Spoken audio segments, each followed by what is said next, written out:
10 feet to go till I'm back in Texas at the Bronco crossing in Bronco, Texas, 10 feet ahead of me. I'm not one of those moto vloggers who'll get off the bike and dance around the side of the road in front of a state line sign because I don't like being crushed. But this is just to prove I made it back to Texas, and glad I am to be back. Nothing against New Mexico, except the speed limits are a little low, the place is a little deserted, and their water tastes like urine. God bless, how, you know, they got the worst tasting water in the world in New Mexico. But it's still a good place, and I'm glad I visited. But I'm really glad to be back in Texas. It's Saturday at 7:30. As soon as I cross that line, it's 6:30 now, but in 10 more feet it'll be 7:30. And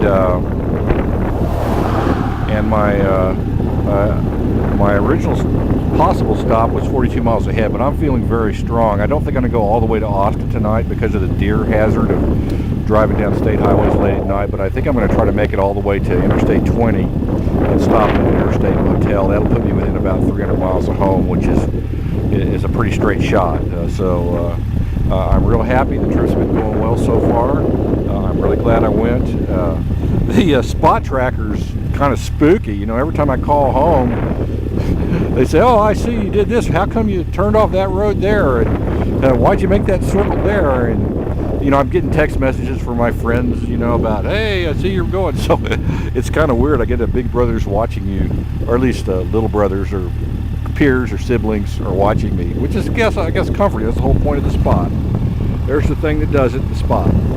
So this is Jim. Right now I'm in New Mexico, 10 more feet, and I'm back in Texas where I belong. I'll see you on the other side. Good afternoon. This is Jim, back in Texas. The trip's over. The trip to New Mexico is over. I just pulled in.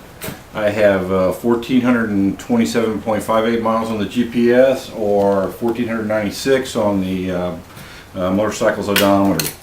So take your pick. That was done Thursday afternoon, Friday, Saturday, and Sunday it's about 1:45, I think, p.m. So a lot of miles in just a few days.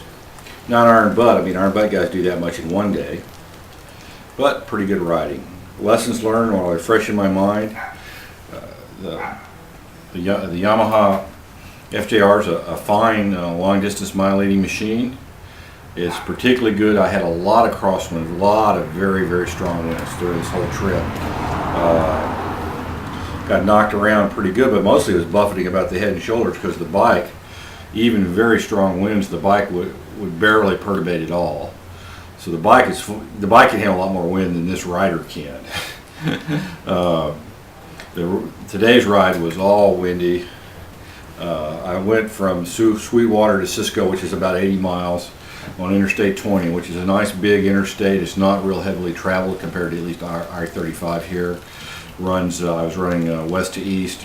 I had a really strong, gusty, turbulent crosswind from the right, from the south to the north, that was very tiring. And then when I turned right to head straight south to Austin, it seemed like the wind turned a little bit to keep the crosswind up, because maybe I made Mother Nature, or maybe I irritated her a little bit or something. But I got beat up pretty good about the head and shoulders. No rain at all. Things about the FJR, two things really I could improve. The seat could be just a tad wider and a tad softer. I think yesterday I think I did about a 500, maybe even a 500, almost 600 mile day yesterday. And I think the seat was okay for that, but I was ready to get off at the end for an iron butt ride, which I got to do on this. I think the last few hundred miles would be uncomfortable because your butt would finally get tired of wanting. It would want a little bit more support, at least if your butt was my butt. Hopefully for you, it's not. The mirrors, twice I had cars kind of sneak up on me that I didn't see in the left mirror, and it's a known issue with the FJR. I think mirrors off the Yamaha R1 fit, and they're bigger and wider, and I'm going to see about getting those, or at least getting one of those little bubble mirror things or something, because I did have two instances of cars kind of sneaking up on me that were not visible in the mirror until they were practically on top of me. Really would like to have a top box carrying because I had weather from 85 degrees down to freezing, It was quite cold yesterday morning going to Trinity Site, so I had to pack a lot of, several layers of clothes, including a heated vest and a liner for the jacket, that and a heavy wool shirt that all took up a lot of space in these side beds. So a trunk would really be nice. But I'm completely satisfied with this bike. It did a great job. I liked the Trinity Site. I'd read all about it. I knew exactly what I was going to see before I got there, but it was still fascinating. There's one thing to read about it in a book. It's another thing to see it for yourself. I ran into Jeff Foster, a well-known iron butt rider, serious long-distance rider there, and several other people on really nice bikes. The people who showed up at Trinity Site yesterday were all hardcore. They were either riding BMWs. There were a couple of FDRs that I didn't get to see, but I saw them leaving, and I was told about them.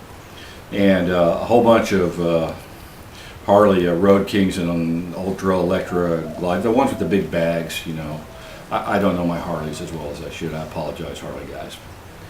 But that's something I'll remember a long time. I really enjoyed it. The spot tracker was awesome. The throttle lock was pretty awesome, except the last couple hundred miles it kind of wore out. It tells you in the instructions that the throttle meister has to be readjusted periodically, and it did. So I had to do it manual control the last little bit. Spot tracking, awesome. Really makes the wife more comfortable. I think it's a big safety thing. What else is there to mention? I think there was one other thing to mention, and I can't remember what it is. Oh, the longest leg was 120 miles. That was today. I generally have to stop. I don't have to stop, but I prefer to stop at about the 75-mile point, because a little bit over an hour on a bike, and I'm ready to kind of stretch my legs and particularly get a drink of water, because it's very dry in West Texas and New Mexico, and if you don't stop and rehydrate before you think you need it, you'll make yourself sick. That's about it. Enjoy the trip. For those of you who follow along on Spot, thank you very much. And this is Jim, and I'm back in Texas.